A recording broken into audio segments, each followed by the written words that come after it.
vu récemment dans les journaux deux couples homosexuels à Toronto qui se sont mariés dans une église devant un pasteur protestant, mariés comme s'ils étaient un homme et une femme. Et on peut se demander si un jour ces couples-là auront exactement les mêmes droits que les couples hétérosexuels. Est-ce que, par exemple, un jour, ils pourront adopter des enfants? Est-ce qu'ils pourront avoir des enfants? On a l'impression que c'est encore assez loin, mais il y a des femmes qui sont amoureuses d'une autre femme, qui vivent en couple et qui souhaitaient concrétiser cet amour-là et qui n'ont pas attendu l'approbation de la société pour avoir un enfant. On va en parler aujourd'hui. Et c'est le cas de Nicole et Louise. Nicole tient dans ses bras la petite Toulouse. Et la petite Toulouse, elle fait partie de cette nouvelle famille que vous avez voulu toutes les deux développer ensemble. Parce que déjà, Nicole, vous aviez un grand garçon. Vous êtes grand-maman. Oui, 2 fois. Oui. Louise, vous aviez déjà des enfants de votre côté aussi. Oui, 2 enfants. Et c'est dans cette nouvelle union avec Nicole que vous avez souhaité porter un enfant qui serait... dont vous seriez... Dites-vous, vous êtes les deux parents? Oui. Oui. Vous êtes les deux parents de la petite Toulouse qui est là, qui a quoi, à peine 2 mois? 2 mois. 9 semaines. Il y a Marie aussi qui est enceinte présentement. Vous vivez avec une conjointe? Oui, depuis 2 ans et demi. Et ce projet de porter un bébé, vous le caressiez depuis que vous vivez avec cette conjointe? Ah oui, ça fait 1 an et 7 mois que ce projet-là est déjà parti. Qu'est-ce que ça fait là, de porter cet enfant-là? Enfin, 7 mois, ça a pris d'insémination. 1 an avant de trouver un géniteur. Enfin, il est là. Super contente. Est-ce que vous savez si vous portez un garçon ou une fille? Le 5 février. Vous allez le savoir. Un ou l'autre, un bébé en santé. Et Geneviève et Charlotte, qui sont amoureuses depuis combien de temps? 3 ans et demi. Et vous avez le projet aussi d'avoir, on doit dire, des enfants ensemble. On va commencer par un. On Oui. verra après. Et qui va le porter, cet enfant-là? Le premier, ce sera moi. Parce que je suis l'aînée des deux. Et parce que je suis prête aussi depuis longtemps, plusieurs années. Vous avez rêvé de ça. Pourquoi vouloir devenir mère dans ce contexte-là, qui n'est pas un contexte facile? Ben, je crois que le contexte est hors de mon désir d'être mère. Il n'est pas pertinent. C'est-à-dire qu'on ne demande pas la question à une femme hétérosexuelle de 32 ans, pourquoi veux-tu être mère? C'est mon cas. J'ai 32 ans, je souhaite avoir des enfants, ou un enfant depuis que je suis adulte. Je suis bonne avec les enfants, je suis bien avec les enfants. Mon filleul de 6 ans à peine me demandait là, à Noël, est-ce que tu vas avoir un enfant un jour, toi? Ça fait réfléchir, hein? Est-ce que déjà ensemble, Charlotte, vous avez discuté longuement de la façon de le faire? Et est-ce que c'est clair, ça, pour vous? C'est clair dans le sens où on a un idéal. Je pense que depuis 3 ans et demi qu'on est ensemble, ça fait depuis 3 ans et demi qu'on parle de ce projet-là. Et c'est sûr qu'on a une vision un peu idéale de notre façon de concevoir un enfant. Et ça serait quoi, la façon idéale? Nous, on aimerait ça qu'il y ait un père qui soit présent. Je ne dirais pas que ce soit un donneur anonyme. On aimerait ça que l'enfant sache qui est son père, que si le désir de la part de l'enfant de voir son père est présent, que ça puisse se réaliser. Et de la même façon, si le père désire de temps en temps voir l'enfant, que ce soit aussi possible pour lui. Alors, dans votre esprit à vous, cet enfant-là va avoir un papa et quoi, 2 mamans?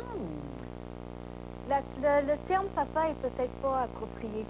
Ça va avec la difficulté de trouver des termes exacts quand on n'a pas une famille traditionnelle, c'est-à-dire homme, femme, enfant. On sait que l'homme est le papa, la femme est la maman et les enfants sont les enfants, évidemment. Quand on transgresse un peu cette image-là, on ne sait pas comment appeler la deuxième mère d'une famille recomposée, par exemple. Est-ce qu'elle est la maman, la deuxième maman? Est-ce qu'elle est la femme la belle-mère? Est-ce qu'elle est la femme du père? Je parle d'expérience en disant ça. Donc, mon expérience venant d'une famille recomposée me donne une sensibilité à cet égard-là. Quel est le rôle, et pas seulement l'appellation, mais quel est le rôle du deuxième parent.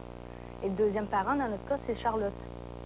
Et ce ne sera pas le géniteur. Le géniteur aura un autre rôle qui sera à définir entre nous d'abord, avec lui, ensuite. Alors, vous parlez plus d'un géniteur, Charlotte parle plus d'un papa.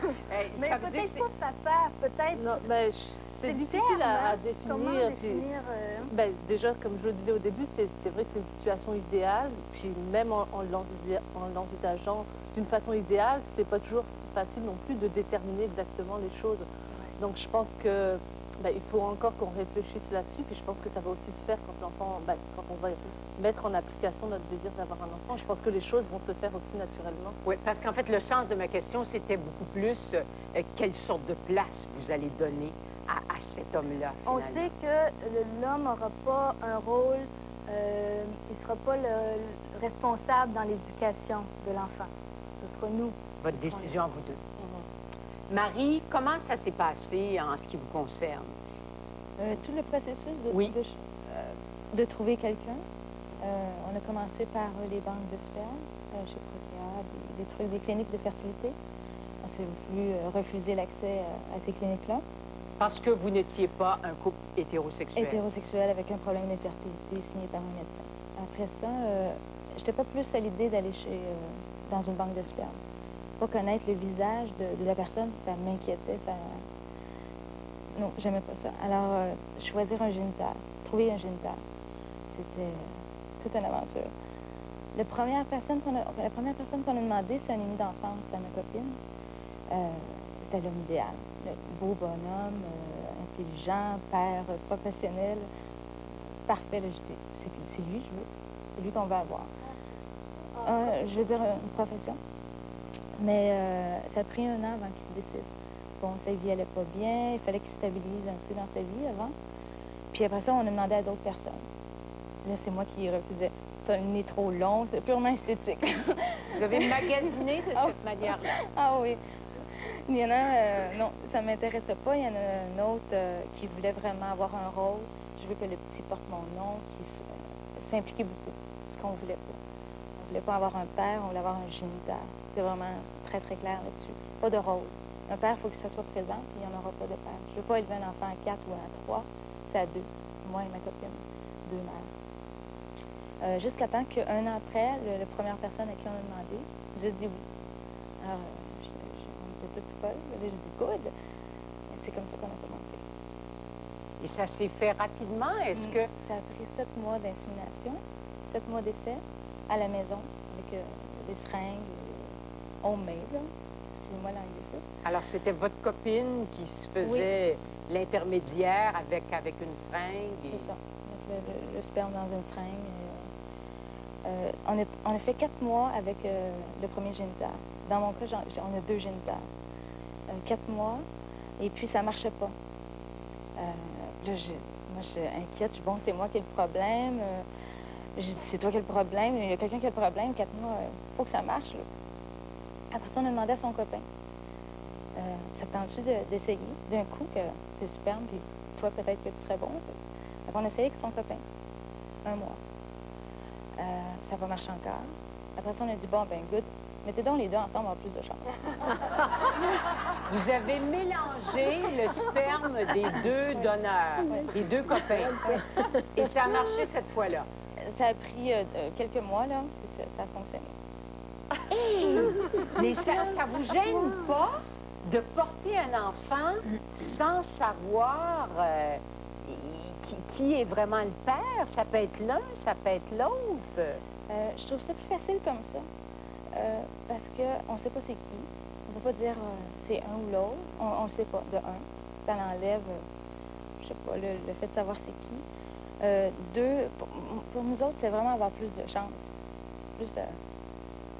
Plus de chance. C'est peut-être pas un. Moi, je dis, il y a un problème à quelque part. Si ça ne fonctionne pas, ça fait 7 mois. J'étais sûre que j'étais infertile tout de suite. Ou il y en a un des 2 qui passait des spermographes et tout. Ça m'intéressait pas. Fait qu'on a mélangé 2. Non, ça me dérange pas du tout. Et les 2 copains qui ont contribué, eux, ils vont se dégager de tout ça. Ça y est, c'est votre bébé maintenant. Ils veulent pas d'enfants. C'est sûr que si jamais l'enfant veut connaître, parce qu'ils sont quand même proches de nous, c'est nos grands amis, ils vont savoir c'est qui. Ça ne sera pas caché. Bon, ils nous ont aidés, mais c'est pas un rôle de père, c'est un génital. Ils nous ont donné du sperme. Ce que vous nous racontez là, évidemment, fait qu'on se pose beaucoup de questions. On va faire une courte pause et on y revient tout de suite après.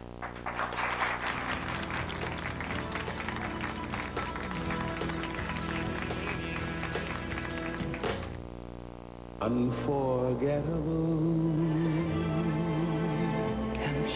That's what you are. Unforgettable. Though near or far. Campino, Like un petit rien d'une provocante douceur. that clings to me. Et salut, ici Archie. La fin de semaine du 3 et 4 février, de 13h, je serai en direct de l'île Sainte-Hélène, car la Rafale TVA se transforme en week-end TVA à la Fête des Neiges de Montréal. Je serai en direct en compagnie de vos artistes préférés que je vous invite à venir rencontrer samedi au Château Boule de Neige et dimanche à la patinoire. Allez, et nous rejoindre! Offrez-vous des vacances inoubliables grâce aux pizzas Multido et TVA. Pour participer, regardez Salut Bonjour Week-end. Repérez l'indice et inscrivez-vous au numéro apparaissant à l'écran. À gagner chaque semaine une provision de pizza surgelée Multido et le grand prix, un voyage familial offert par Tour Mont-Royal au seul club Sirénade à Varadero. En plus, en mentionnant le numéro d'un code CUP d'un produit surgelé Multido, gagnez 500 $ en argent de poche pour le voyage. Multido et TVA, la recette magique pour un voyage fantastique. Luis Mariano, pour toujours. Le meilleur de Luis Mariano. Redécouvrez les trésors de Luis Mariano. C'est magnifique. C'est toi, maman. Luis Mariano pour toujours. Les plus belles chansons du monde. La vie, c'est jamais facile. Heureusement, on peut compter sur des amis, des vrais. Beverly Hills, ce jeudi 19h à TVA.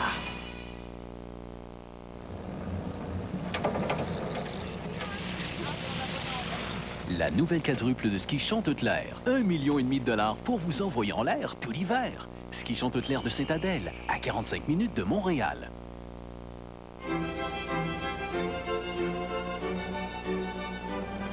Le forfait ski du Chantecaire, l'hôtel 4 étoiles qui vous offre la nuit, le petit déjeuner et le ski à petit prix. L'hôtel Le Chantecaire de Sainte-Adèle, à 45 minutes de Montréal. Super Galaxy. Tous les vendredis à 22h30 à TVA, je me souviens. C'est le métier le plus intéressant au monde. 40 ans d'émotion, déjà. Redécouvrez Gilles Latulippe, Denis Drouin, Tigran Richard, Réal Giguère, Willy Lamotte, Michel Noël, Vitex Lecor. Spécial 40e TVA, tous les vendredis à 22h30 dès le 9 février. Je me souviens.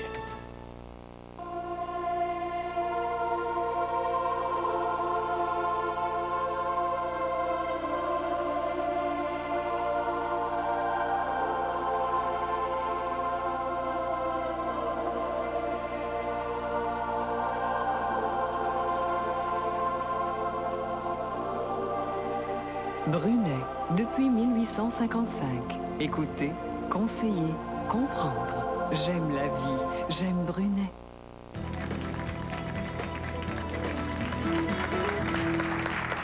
Pendant que la petite Toulouse dort bien paisiblement dans les bras de Nicole, on parle de cette nouvelle réalité-là, de femmes qui s'aiment et qui décident d'avoir un enfant, de fonder une famille.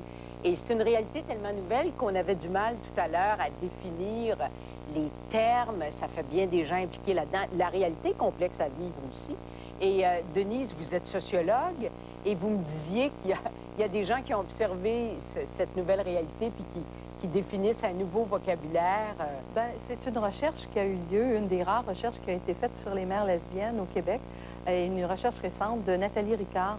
Et elle a ressorti une expression qu'elle proposait qui est celui de co-mère, donc mère en commun. pour refléter, je pense, l'expérience des couples qui sont là. En tout cas, c'est très représentatif des femmes qui sont ici aujourd'hui.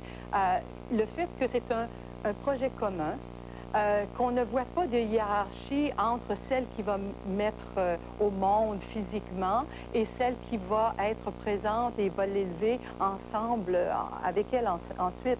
Donc, dans ce sens-là, j'aime bien cette expression. Par contre, un des problèmes qui attend la plupart de ces couples et la mère qui n'est pas biologique, c'est le fait que la loi, à l'heure actuelle, ne reconnaît aucun statut légal à cette deuxième mère. Et ça, c'est un problème auquel je suis persuadée que dans les prochaines années, toutes les associations lesbiennes et gays vont s'attaquer parce que ça crée des situations vraiment qui sont injustes, totalement injustes par rapport à l'amour réel que ces couples-là offrent à des enfants et aussi l'impact que ça a sur les enfants eux-mêmes, de voir que socialement, il n'y a pas de reconnaissance de la part face à la deuxième personne là, qui est dans le couple et qui n'a pas mis au monde. C'est sûr, Louise et Nicole, qu'on sait que ce sont des enfants. On regarde la petite Toulouse, elle a été désirée, vous êtes passé à travers une série d'obstacles pour pouvoir lui donner naissance. Elle aurait vécu dans un climat d'amour extraordinaire. Mais est-ce que vous êtes par ailleurs aussi en même temps consciente du fait qu'elle va devoir affronter des choses pas faciles en disant j'ai deux mères ou je vis avec deux lesbiennes? Vous êtes consciente de ça, Nicole? Mon Dieu, oui, absolument, parce que j'ai moi-même un fils de 33 ans qui a eu, à un moment donné, à l'époque de son adolescence, avoir à affronter des petits garçons autour de la maison, qui le taquinaient. Déjà, Eric était un enfant qui était un visage très doux, presque féminin. Il a gardé sa petite voix de fille longtemps, jusqu'à l'âge d'au moins 13 ans. Puis, fait que les enfants autour, c'est pas toujours gentil, les enfants. Hein? Puis entre eux, ils se taquinent beaucoup. J'ai été obligée à un moment donné, je me souviens d'un soir, mon fils est entré en pleurant, puis en presque criant, puis il s'est lancé dans sa chambre, puis je suis allée voir qu'est-ce qui se passait avec lui, puis avec le temps, j'ai fini par savoir que c'était les petits garçons autour qui l'avaient taquiné parce que sa mère était lesbienne, puis qui s'offrait de lui une tapette à l'époque, comme il disait. Puis... Alors, j'ai été obligée d'appeler les parents et puis leur dire, écoutez, si vous vous enlignez pas pour que vos enfants fassent plus de mal à mon fils, ben moi, je vais être obligée de... Il y a des organismes qui nous protègent, puis je vais être obligée d'avoir recours à ces organismes-là. Puis après ça, ça ne s'est jamais répété.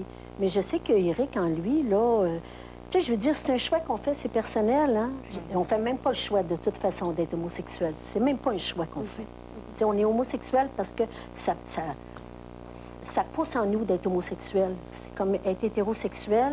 T'es hétérosexuel, t'es homosexuel. C'est comme une force en toi qui te dit tu vas être homosexuel, tu sais. Puis, c'est pas... Les enfants choisissent pas ça, mais ils ont à vivre la vie. Que veux-tu?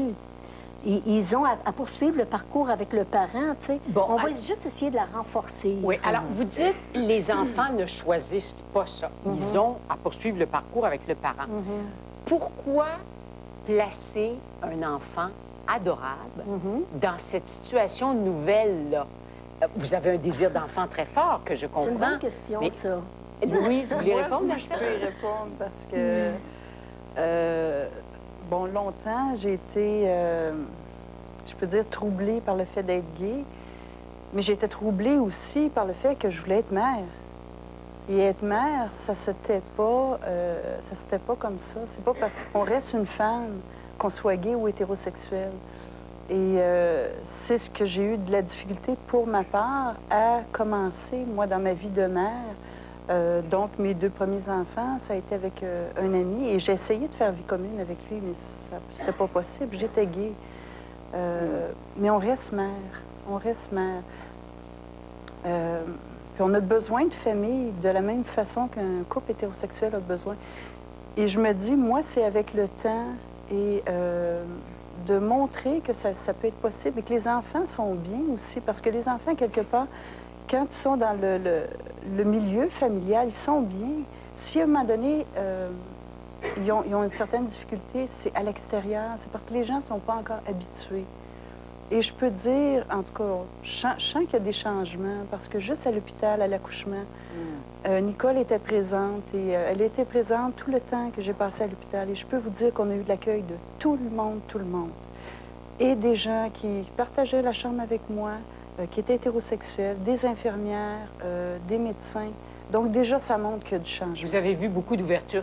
Qu'est-ce que ça a été votre option, vous autres, par rapport au...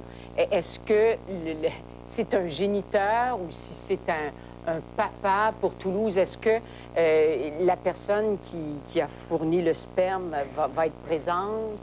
Moi, ayant déjà 2 enfants avec un ami, et je vois que des fois, on a une certaine difficulté aussi, comme surtout maintenant, parce que mes enfants ont 10 ans et 9 ans, et ils me demandent d'expliquer un peu qu'est-ce qui se passe, parce que là, ils ont leur petite sœur, ils savent que je suis gay. Il y a des choses qu'ils ne comprennent pas trop. Comment ça se fait que Patrick, leur père, est dans le décor? Donc là, moi, ça me crée une difficulté. Ça ne m'en créera pas pour Toulouse. Donc c'est pour ça j'ai pas voulu répéter la même façon de faire que j'ai faite avec Frédéric et Raphaël, qui était d'avoir un ami avec qui j'ai voulu laisser la place. Alors là, le géniteur va rester anonyme complètement? Non. Il n'est pas anonyme. Il n'est pas anonyme. C'est-à-dire, moi, j'ai passé par les banques de sperme aussi. J'ai eu 4 inséminations qui n'ont rien donné. Vu mon âge avancé aussi, j'ai 40 ans. Donc, c'était plus difficile là, au niveau de l'insémination. Donc, il fallait du sperme frais. Donc, connaître quelqu'un. Et finalement, on a demandé à un gars qui est gay et qui a été donneur aussi pour un couple d'amis, s'il voulait être donneur pour nous autres. Et je lui ai demandé si éventuellement, si l'enfant voulait savoir au niveau des gènes. Pour moi, c'est juste au niveau des gènes, parce que je suis moi-même adoptée. Donc moi, j'ai voulu rechercher d'où je venais, mais cet homme-là ne sera pas le père. Pour nous autres, il est donneur uniquement. Et cet enfant est élevé par 2 mères, qui est Maman Nicole et Maman Louise. Bon. Vous avez dit tout à l'heure, je veux plus avoir le même problème que j'ai avec les 2 autres enfants qui comprennent pas trop. Ils ont un papa qui est dans le tableau. Comment est-ce qu'un papa peut être quelque part alors qu'ils ont une maman gay? C'est parce qu'ils comprennent pas que... Oui. Souvent, moi, je dis, oui, mais j'ai dit, maman peut pas être avec papa. J'ai dit, maman aime les femmes. Et je me souviens d'une fois, une petite anecdote qui était très cute. Plus jeune, ma plus vieille m'avait dit, mais oui, mais maman, toutes les 2, vous aimez les femmes, vous pouvez vous marier. Mais ils comprennent, à quelque part, il y a de la difficulté. Mais je reviens sur ça. Alors, vous dites, moi, je veux plus avoir de problème. Par ailleurs, la petite Toulouse qui est là, je sais combien de fois ici en studio, on reçoit des gens qui veulent retrouver leurs parents d'origine. Bon, bien sûr, ils veulent avoir des fois des informations purement génétiques, mais ils veulent aussi, tu sais, ce papa-là, est-ce qu'il m'a aimé? Bon, elle va se sentir aimée par les 2 mamans, mais... alors, est-ce que... Oui? Je peux tout de suite vous arrêter, vu que je suis moi-même adoptée. Donc, j'ai été élevée par des parents adoptifs. Et oui, on a besoin de savoir notre origine, mais pas l'amour, parce qu'il n'y en a pas eu d'amour. À quelque part, je veux dire, surtout à l'époque où moi, je suis née, les enfants étaient mis en adoption parce que souvent, bon, on était des enfants issus de viols ou de d'autres situations qui n'étaient pas nécessairement très drôles. Donc, on n'a pas été portés par amour. Et moi, c'était pas... Moi, c'était juste de connaître une origine physique, de me reconnaître. Oui. C'était uniquement ça. Oui, ça, c'était votre motivation à vous. Oui. Il faut qu'on s'arrête pour une courte pause, mais je reviens avec ça après, parce que je suis sûre que vous vous êtes toutes posé la question. Parce que ne serait-ce qu'un enfant qui va dire pourquoi? Pourquoi ça s'est passé comme ça? Pourquoi vous avez fait ce choix-là et que moi, toute ma vie, bon, ça a donné tel sens à ma vie? On y revient après ces quelques messages.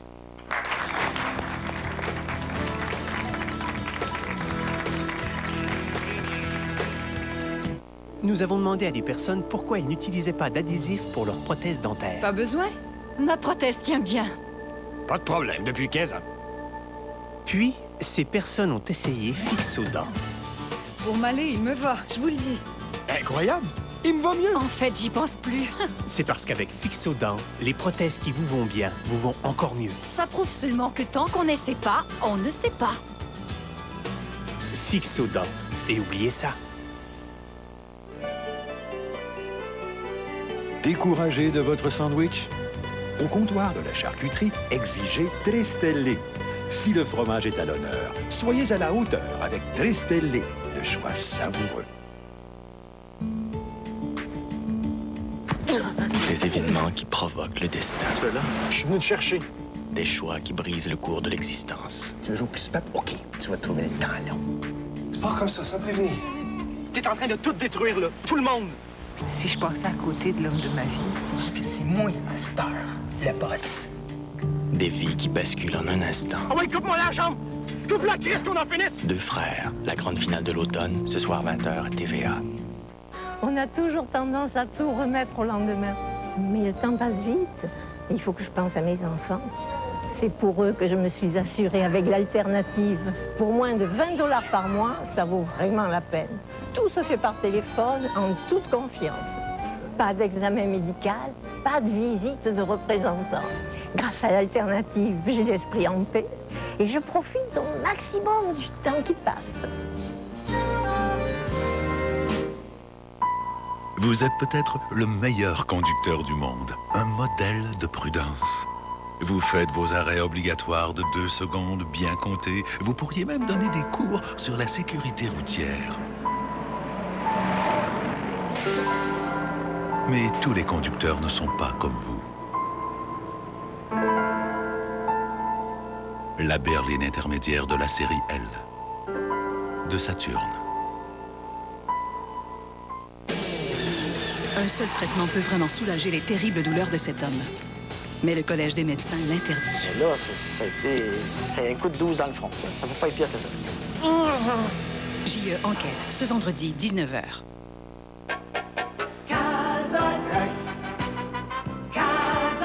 Venez nous voir pour le plaisir de goûter. Venez en famille pour vous amuser. Casa Grecque vous présente son festival de crevettes, mettant en vedette l'assiette de 10 crevettes grillées style papillon pour 9,99. Oui, seulement 9,99 tous les jours dans toutes les Casa Grecques.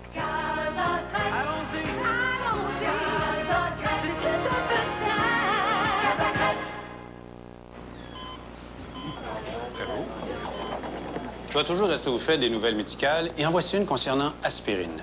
Aspirine soulage les douleurs comme celles causées par les migraines et même l'inflammation arthritique. Et il est enrobé, ce qui protège l'estomac. Mais voici la grande nouvelle.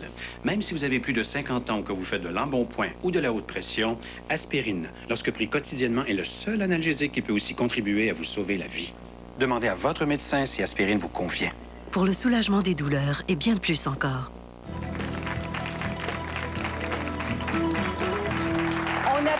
Évidemment, je pose des questions parce que je me dis, ces enfants-là, ils vont grandir et ils vont en poser dans quelques années et de multiples questions. Puis Patrick me dit, écoute, là, si tu parles des enfants, viens donc me parler. Alors, on va te la donner la parole, Patrick, parce que toi, tu as une maman qui est lesbienne et ça t'a jamais dérangé? Non, ça m'a jamais dérangé parce que moi, quand je me suis dit, quand j'étais petit, je dis, ma mère est contente, moi aussi, je vais être content. Et est-ce que ton père est quelque part dans Est-ce que tu as cherché à connaître ton père? Je l'ai connu, mon père, mais je sais pas, ça n'a peut-être pas valu la peine que je le connaisse. Et je pense que c'est important de considérer que les enfants qui sont voulus par des lesbiennes sont des enfants désirés et qui vont être entourés d'amour et qui vont être dans des milieux équilibrés, sains. Parce que nous, on accueille beaucoup d'enfants chez nous, des petits cousins, des petits neveux, des petites nièces, des petites cousines.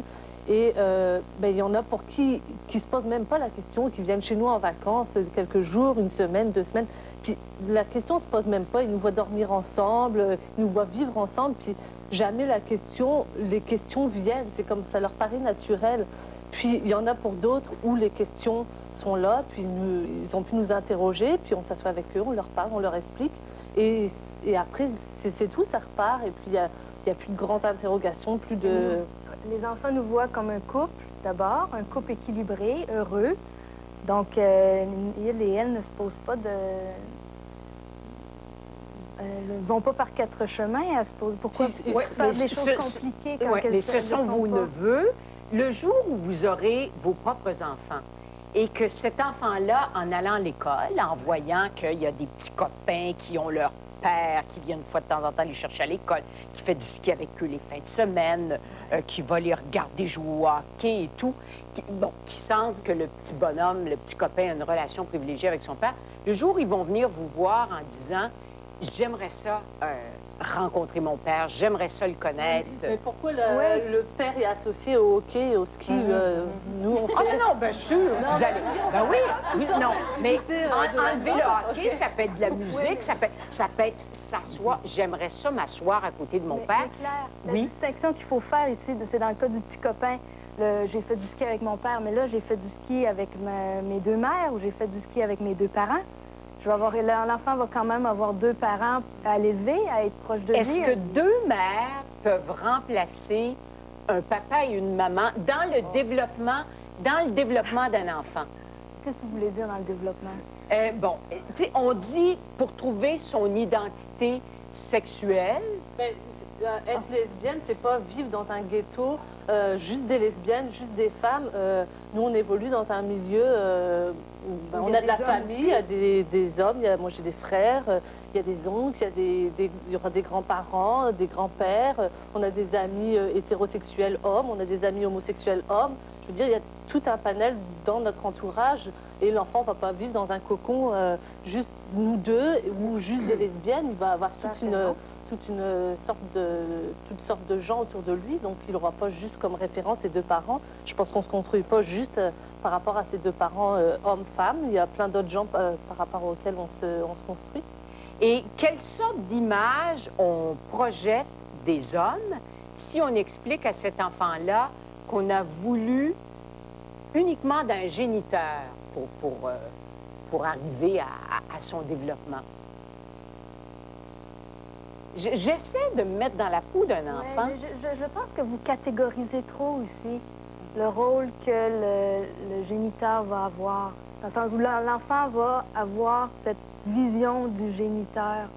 Moi, j'ai pas cette impression-là. Je crois pas que l'enfant va se poser cette question-là. Bien, dites-moi, Geneviève, qu'est-ce que vous allez raconter? Tu sais, nos enfants viennent nous voir et nous disent raconte-moi comment j'ai été conçu. Puis pour eux, c'est une histoire d'amour, puis c'est beau, puis ils aiment ça, puis bon. Qu'est-ce que vous allez lui dire? On va lui dire comment on l'a conçu.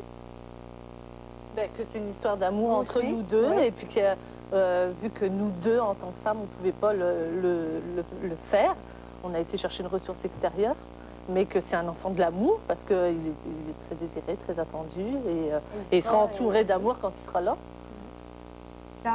Oui? C'est comme moi, c'est parce que maman, ça fait 11 ans qu'elle est aux femmes. Puis moi, c'est sûr que dans ma vie, j'ai eu un petit manque d'hommes parce que j'étais toujours avec ma mère. Mais c'est pas un gros manque. Genre, on peut combler par la famille sans avoir le père. Parce que mon père est décédé, fait que j'ai pas pu être avec lui beaucoup. Alors, tu as trouvé d'autres figures d'hommes dans ton entourage. Oui, mais ton père est décédé. Oui. Et ça fait une chose différente, ça. Parce que tu dis, il est décédé, je peux penser à lui, je peux... Oui, mais c'est ça. Même moi, ça me dérange pas. Quand, admettons que j'ai des amis qui disent « Mon père est venu jouer au hockey avec moi ». Moi, ça me dérange pas, moi. Mais je peux dire « Ma mère est venue avec moi ». C'était aussi le fun. Je pense encore une fois, on est victime peut-être d'une image de la famille qui n'existe plus, sauf dans nos têtes. Papa, maman... 24 heures par jour, c'est la minorité, hein? Je veux dire, la plupart des couples qui se marient ou qui vivent en union de fait vont finir par avoir une rupture, etc., etc.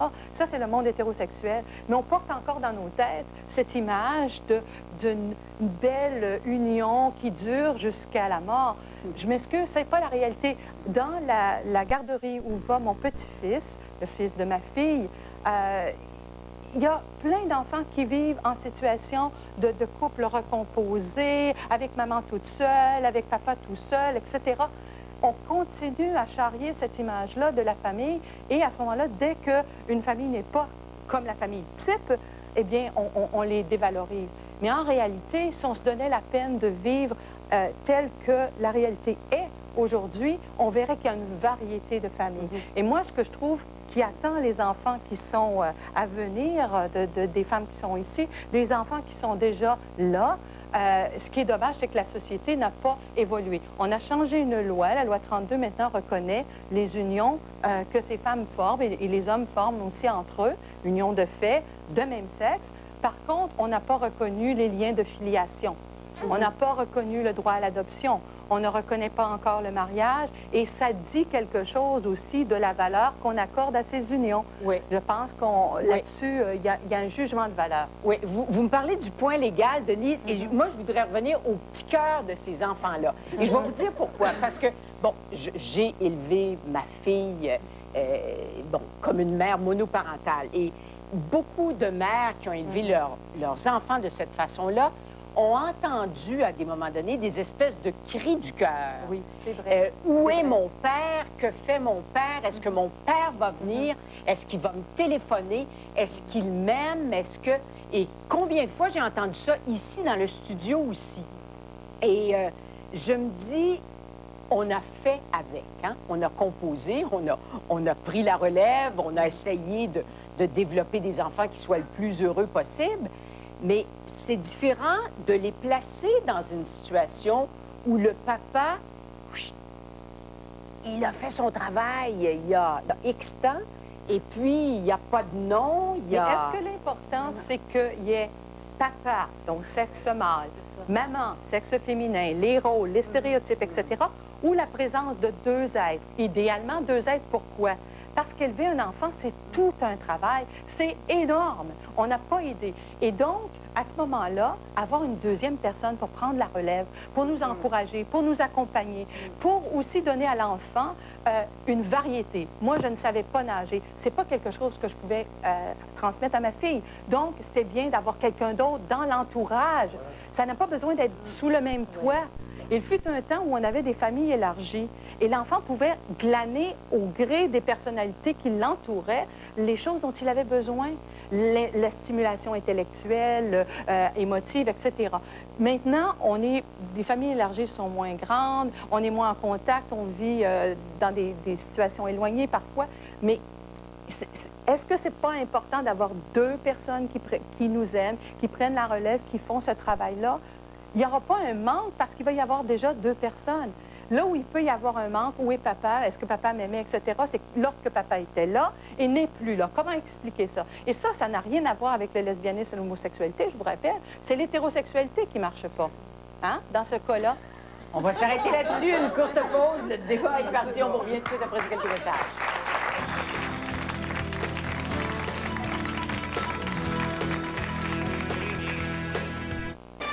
Au TVA de 18h, dossier exclusif. Il y a plus de 25 millions en contraventions impayées, mais attention, Québec trouvera de nouveaux moyens pour faire payer les automobilistes délinquants. Ce jeudi, au TVA de 18h, avec l'animateur numéro 1 en information, Pierre Bruno.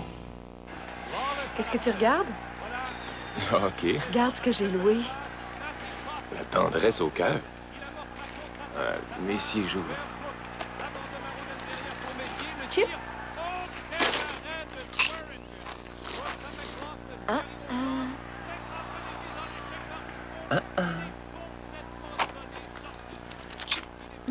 Lay's, toujours fraîche.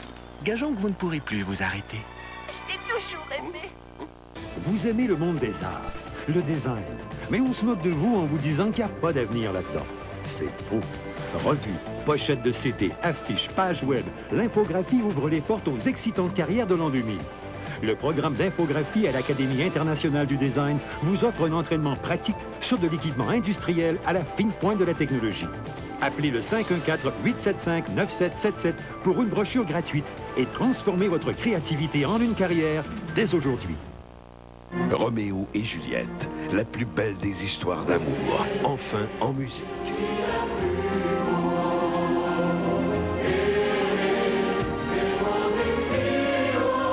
Retrouvez Aimé et les rois du monde sur l'album de l'extraordinaire spectacle musical Roméo et Juliette.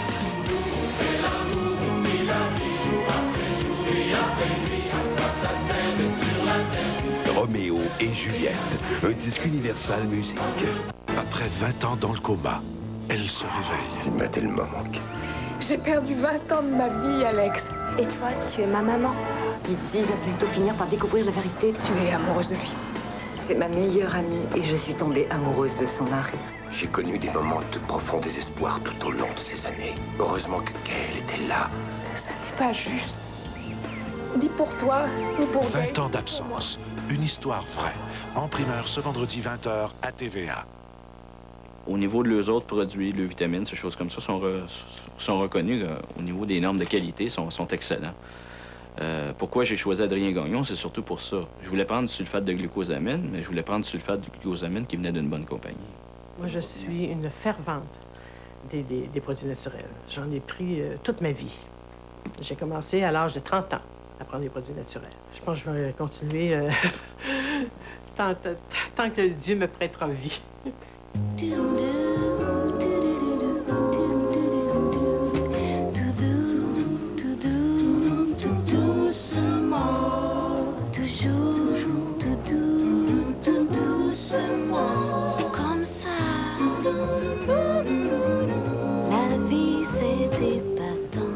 Faites-vous plaisir avec le nouveau fromage à la crème Lactantia.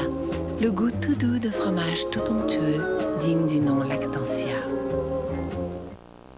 Si vous avez un jour confié votre enfant à l'adoption et que vous voulez le revoir, ou si vous êtes à la recherche de votre mère biologique, composez le 514-790-CLAIR. On va tout faire pour vous aider.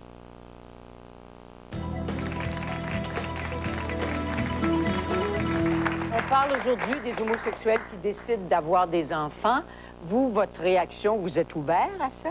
Tout à fait. Puis je pense que au sujet de la question tout à l'heure, quand on disait, bon, il y a un père, une mère, ça a toujours été comme ça au Québec, sauf depuis les dernières années, je pense que c'est faux. Parce qu'il y a toujours eu des femmes monoparentales, il y a toujours eu des veuves qui ont élevé leurs enfants seuls, puis avec la compagnie de la grand-mère souvent, donc des enfants élevés par des femmes.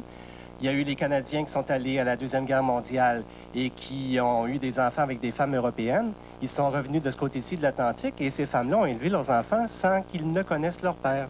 Alors, l'image... Sauf que ces femmes-là ont parlé à leurs enfants des hommes en disant que les hommes, elles aimaient les hommes et que, bon, c'était... Ben non, mais c'est vrai! Comment des femmes homosexuelles vont parler des hommes avec leurs enfants? Comme elles ont dit tout à l'heure, elles ont toutes des modèles masculins, soit dans leur famille, chez leurs amis. Et je pense que ces enfants-là, ils ne sont pas nés dans une bulle. Ils sont nés dans une société, dans un milieu familial, mais entourés d'une société. Donc, ils vont avoir des contacts avec des amis masculins, avec les papas des voisins, des papas des petits amis, qui vont pouvoir leur parler, leur transmettre un peu des valeurs masculines aussi. Ils ne sont pas déconnectés de la société. Vous, oui. C'est pas parce qu'on aime des femmes qu'on déteste les hommes aussi. Et voilà. Faut-il le préciser? Bien sûr. Est-ce que c'est l'ensemble des femmes hétérosexuelles qui, tout en aimant les femmes, tout en préférant les femmes, aiment aussi les hommes? Non, je parle pas de bisexualité, mais je parle de... Non, mais je veux dire, sont capables de donner une image positive des hommes, oui. parce qu'il y a aussi des femmes homosexuelles qui n'aiment pas les hommes. Mais même s'ils ne le faisaient pas, notre société est un éloge à la virilité. C'est une société masculiniste. On loue les hommes. Les hommes sont au pouvoir. Regardez à la Chambre des communes, regardez à l'Assemblée nationale. Ce sont les hommes qui dirigent les destinées du pays. C'est les hommes qui ont les plus belles jobs, les mieux payés, etc. Pensez-vous qu'un enfant naissant dans cette société-là va penser que les hommes ne valent rien? Non. Même s'il est élevé par deux mères lesbiennes radicales. Est-ce que vous seriez prêt, parce que vous m'avez dit avant l'émission que vous êtes gay, est-ce que vous seriez prêt à fournir du sperme à des amies lesbiennes qui vous demanderaient de le faire? C'est une question qui ne m'a jamais traversé l'esprit, sauf que depuis quelque temps, on en entend beaucoup parler. Moi, j'ai un conjoint, masculin, évidemment, et puis on est à l'âge peut-être où on a renoncé à l'idée d'avoir des enfants parce qu'on atteint 45 ans bientôt. Sauf que si j'avais une amie, comme par exemple dans mon association de Drummondville, qui me disait moi j'ai l'âge d'avoir des enfants, j'en veux, voudrais-tu être géniteur? J'y songerais, j'y penserais, peut-être en me réservant comme une protection légale de ne pas avoir à assumer de responsabilité parentale face à cet enfant-là, mais j'y songerais sérieusement. Vous n'avez pas l'impression que c'est un rôle ingrat, ça? Pas du tout. Non. Henri, vous l'avez fait, vous? Moi, je l'ai fait à 3 reprises dans les années 70. Et sans aucun regret, bien au contraire, je suis fier de l'avoir fait. Parce que j'ai pu rendre un bonheur, de souder un bonheur, un amour entre trois couples. Et j'ai vraiment vécu ça avec je me suis pas senti père, je n'ai pas dit je suis le père, mais je l'ai fait avec grand plaisir, ça. C'était le côté technique. Alors il était exclu, étant homosexuel, que j'ai un rapport, parce que c'est pas que je déteste les femmes, je suis bien, j'ai eu un travail jusqu'à maintenant dans le contact avec des femmes, non, je ne déteste pas, mais je ne me voyais pas, en étant honnête, d'avoir un rapport avec la personne. Mais c'était le moyen technique. Alors à l'époque, il fallait envisager, mais ça a été fait. Donc avec d'une seringue, on a réussi. Et puis. Et maintenant, vous n'avez aucune relation avec ces enfants-là? Ben, dernièrement, là, bon, moi, je viens d'Europe. Et la dernière fois que j'ai vu la personne, je suis en Europe il y a 5-6 ans. Et j'ai eu un contact avec la fille, dont je peux vous parler en dehors de la caméra, qui est maintenant vétérinaire. Et puis je suis content, mais moi je suis content pour la mère. Les deux mères, je suis content parce qu'ils ont réussi à élever leur fille. Et puis comme elles ont élevé leur garçon qui fait autre chose maintenant. Mais moi, non, moi j'ai aucun... Mais il n'y a jamais eu de demande. J'ai rencontré les mères.